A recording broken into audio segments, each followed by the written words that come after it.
Oke, balik lagi teman-teman bersama Narasi Anime. Di episode kedua kali ini kita akan membahas chapter selanjutnya dari episode kemarin. Untuk link episode kemarin bisa teman-teman cek di kolom deskripsi ya. Di awal chapter kita akan diperlihatkan Ibu Guru Jihei sedang memperkenalkan diri dan perannya sebagai wali kelas di awal pertemuan mereka.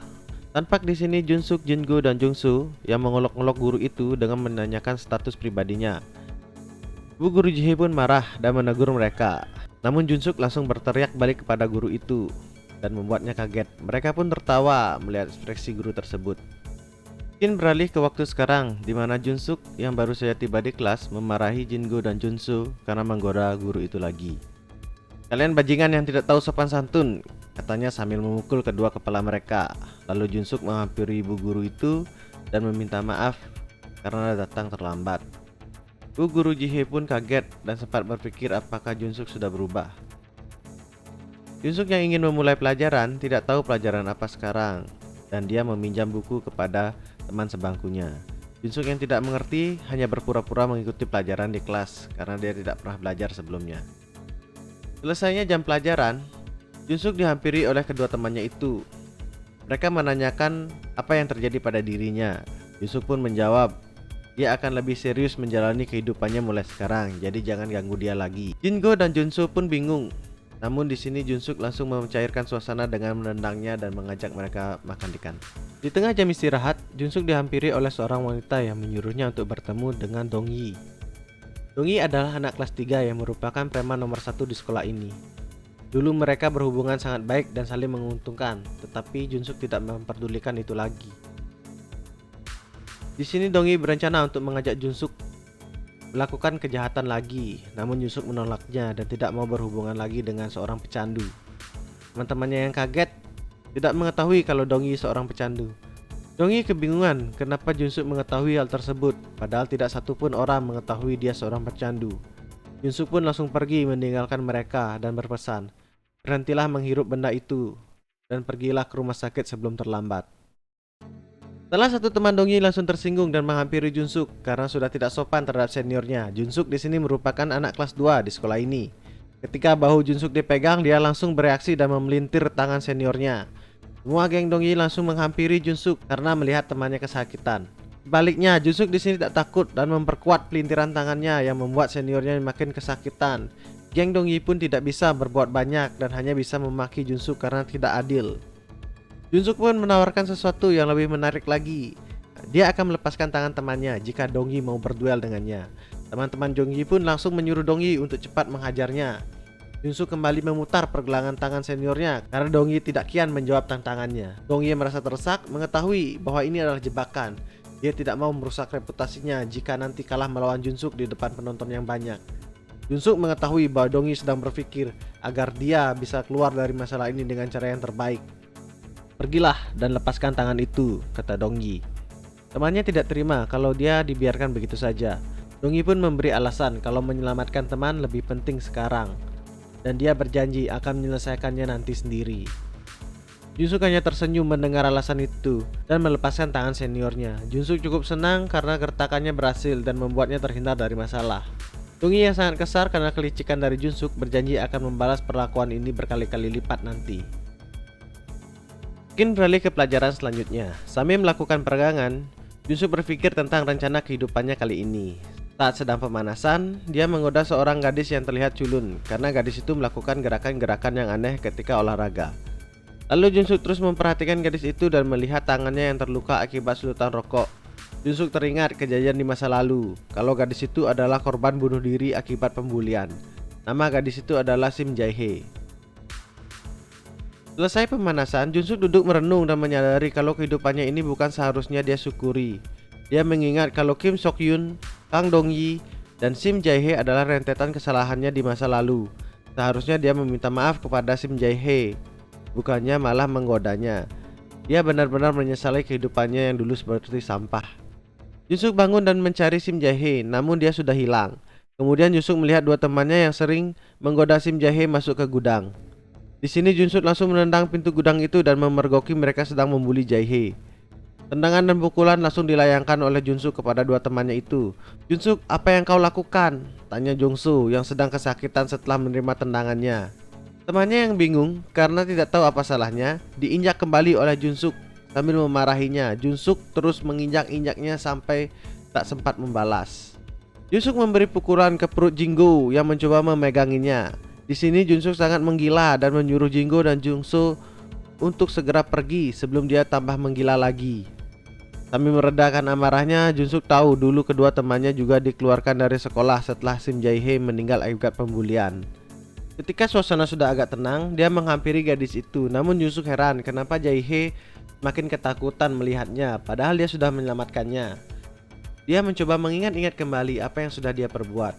Dan screen pun beralih ke awal pertemuan mereka.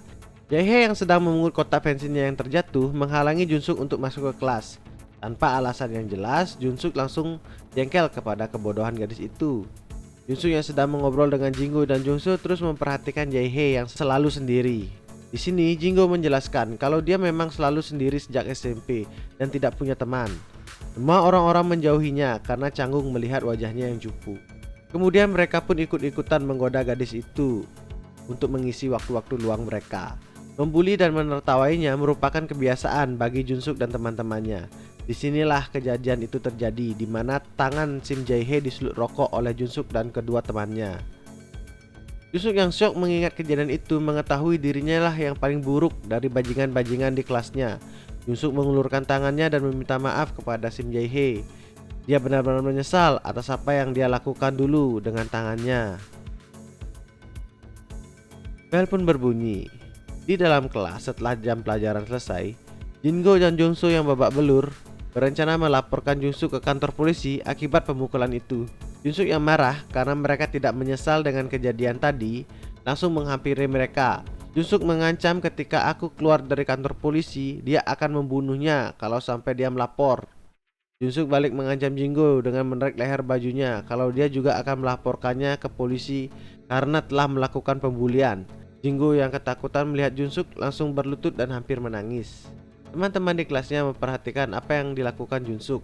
Dan Junsuk berteriak, siapapun yang melakukan hal-hal bodoh di sekolah ini lagi akan berurusan dengannya.